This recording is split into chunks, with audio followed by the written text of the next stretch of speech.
Okay, this is experiment 12, which is generating a hydrogen gas. And we are going to do that by reacting magnesium metal with some hydrochloric acid. All right, hooray. All right, so the first part of part A is to record the atmospheric pressure from the barometer in the room. So we'll walk over there and look, but to make sure that you are calculating this correctly, you actually do need to understand partial pressures. Okay, so if you don't know how to do that yet, or you need a refresher, make sure you look up partial pressures, okay? Because that's gonna be a big part of your calculations. All right, let's go to the barometer. Okay, so over here is our lovely lab barometer thermometer, okay? So on the left-hand side, we have the red, which is the barometer, and on the right is the blue, which is the thermometer. So we're just gonna zoom in, and we want the atmospheric pressure for right now. So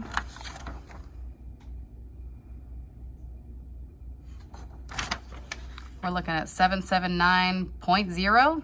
I mean, 778.9. You're really close to 779, okay? But make sure you go out to the 10th place. So you have to estimate down to the next value. And it's in units of, see if you can see that, mm. So millimeters of mercury, mmHg. Okay, so when you're doing those conversions, make sure you use the correct units because you're in mmHg right now.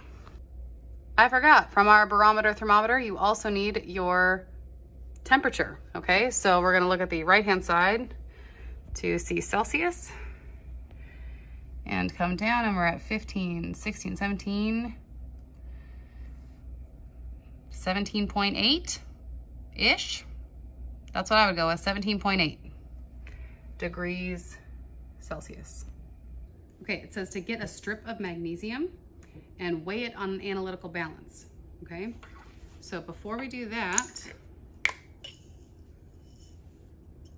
we're gonna do this twice, right? So this will be A and this will be B. All right, or trial 1 and trial 2.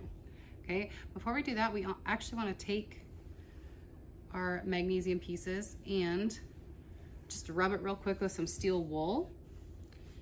So ways you can see what the heck I'm doing. Okay, so you're just gonna rub it real quick with some steel wool to make sure that you're getting just that magnesium and not any magnesium oxide if it's reacted with the oxygen in the air.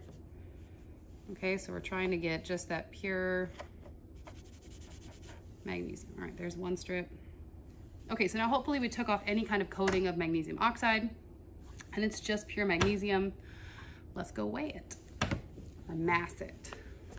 This is going to be the magnesium for trial 1.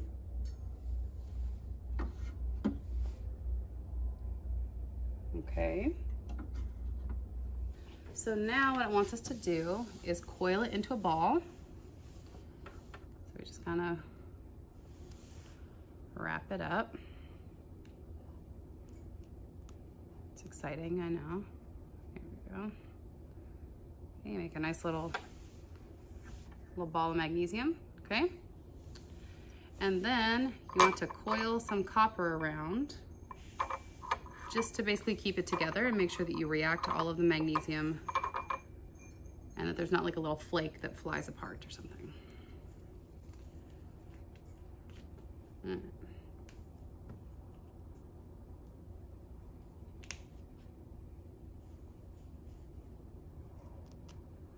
So we basically just surround our magnesium with some copper turnings.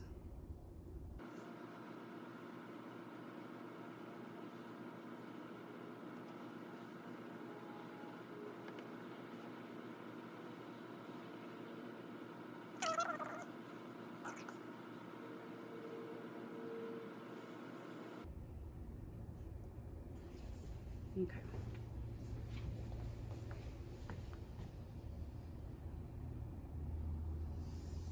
Just make sure you can see that, right? So the magnesium is now wrapped up in a copper wire. Okay, so now it wants me to fill up my 100 milliliter graduated cylinder all the way to the brim. Okay, it says to the top, so it means like literally the top, not just the 100 milliliter mark, all the way to the brim. And then it says put a piece of paper towel on top of it, which, okay, because we are actually going to invert this into our beaker, and we want to try and retain all of the water that's in there. Okay, so there's a little trick of how to do it. And also, you need to get a beaker. I suggest getting your biggest beaker. That way you can actually fit your hand into the beaker. You're gonna have to be flipping this over, okay? If you get one that's too skinny, you won't, it's just harder to invert the graduated cylinder, okay? So we take our lovely little magnesium ball that's wrapped in a copper ball, okay? And it says to just drop in the copper magnesium ball into the beaker. Bloop. And it should sink. There we go, okay? Now I want to invert my graduated cylinder and put it over the ball, okay? So here we go. I'm gonna put paper towel, try and very quickly invert it. Once you get it in the water, you can take your soggy paper towel off and see you had very little spill, and then you're not gonna get any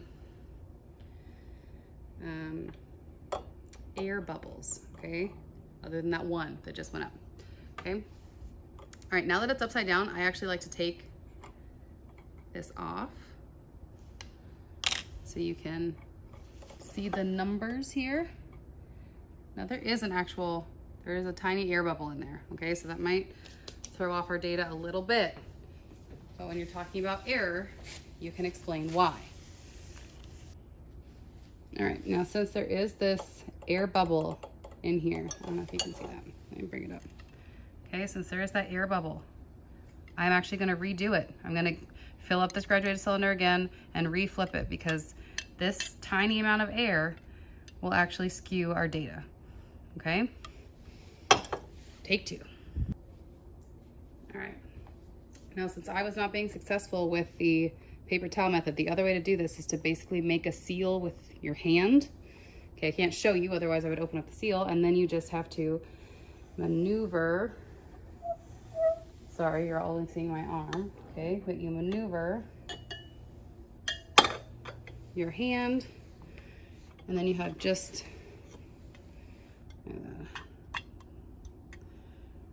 okay, teeny tiny bubble, maybe, I mean, that's not even half a mil, right? So much better. Okay, and now we want to position the graduated cylinder that's now inverted over my magnesium. We'll zoom in for you. We are now going to add 25 mils of 6 molar hydrochloric acid to our wonderful magnesium and see what happens, okay?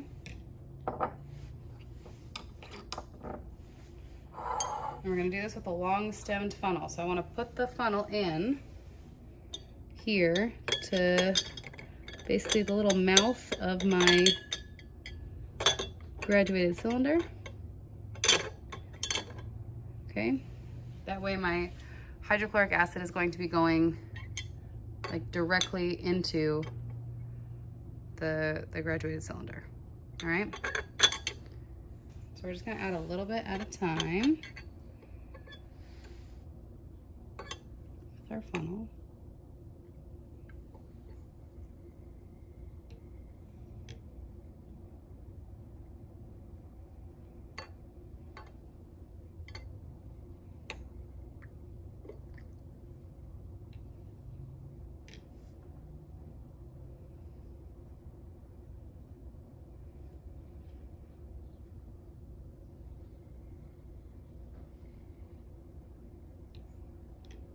Okay, and I'm generating hydrogen gas. Okay, the more gas I generate, the lighter that the magnesium and copper ball becomes, and then up it floats, and it comes down, reacts with more hydrochloric acid, goes back up. I'm gonna add a little more and then we'll do a close-up.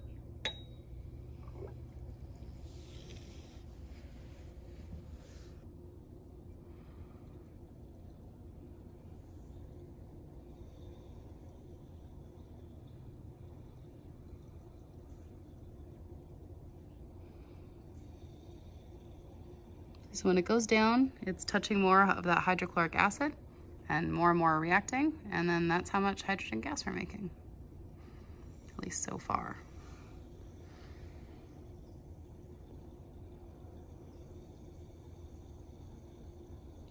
I'm not gonna lie, this is quite a long process. This will happen for many minutes, so we'll cut away and come back. That way you don't have to watch this forever, although it is pretty interesting. All right, just a little check-in. We've made about 20 mils of hydrogen gas and we're still going.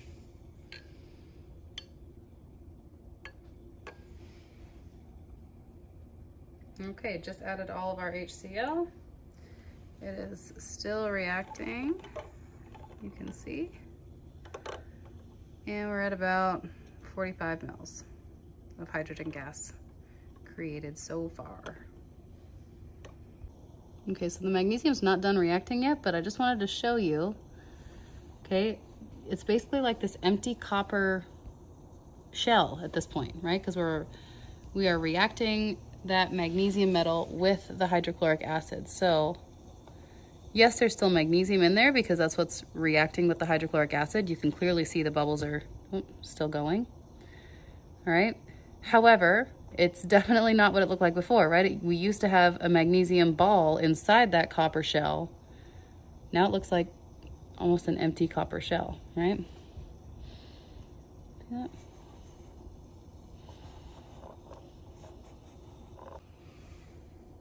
Okay, and the other thing I do want to show you with this close-up is you can see in the actual beaker, right, like over here, you can see that there are teeny tiny bubbles of H2 gas that are escaping from underneath the lip of the graduated cylinder into the beaker, and then they're rising to the top, right? So we are gonna have some loss of our product. It's not gonna be 100% yield. I mean, nothing ever is, but you can actually see why, okay? You can see some, which is cool and explaining why you wouldn't get 100% yield. Neat. Okay, and we're done reacting, okay? No more bubbles. All right, it's just this empty shell of copper. Okay, so here's the totally empty shell of copper. You can see it. All right, so now what you do is record the volume of the hydrogen gas that was made. Now, if you're looking at this, okay, I'm gonna hold this to make sure it doesn't spill over, okay? If you're looking at this, you're trying to determine what the heck that volume is, because it's pretty much right on the water line. That's like impossible. So don't freak out if this happens to you. What you can do is just lift this up a little bit. Now, don't let the bottom of the graduated cylinder come out of the water, otherwise you're up-ish creek. But if you lift it up a little bit, then you can see where that line is on your graduated cylinder, which is, let's see, if I lift it up a little bit, I'd say 78.2, okay? That's what we're going with as a class, all right? 78.2. Okay, and then it says, once you're done with measurements, carry the beaker over to the sink, lift up the graduated cylinder to let the water drain out. I didn't take it over to the sink, terrible, okay? So let that water drain out in the beaker. Now, instead of just pouring down hydrochloric acid into the sink, what I actually want to do is add baking soda carefully until it stops fizzing. And I will show you why, right? We're gonna neutralize this acid, okay? So there's hydrochloric acid. We're gonna add a base. We're gonna add sodium bicarbonate. Take a nice little scoop of sodium bicarbonate, okay, baking soda. Okay, it's gonna fizz up. It's reacting with the acid, it's neutralizing the acid, okay? So what I want is to be able to scoop in some sodium bicarbonate until it doesn't fizz up like that anymore. Guarantee the next one will as well. So this will take a while, but at least you know the process, right? You don't need to watch me do this 50 times. Okay, we're pretty close to being neutral, right? Because you can dump it in and it barely bubbles up. So we're almost there. And then once it's neutral, right? Once we've neutralized the acid, we can just dump it in the sink because it's safe. Yay! All right, and just to show you, that's what our copper ball looks like now after the reaction. So there's no magnesium inside it anymore. It's crazy.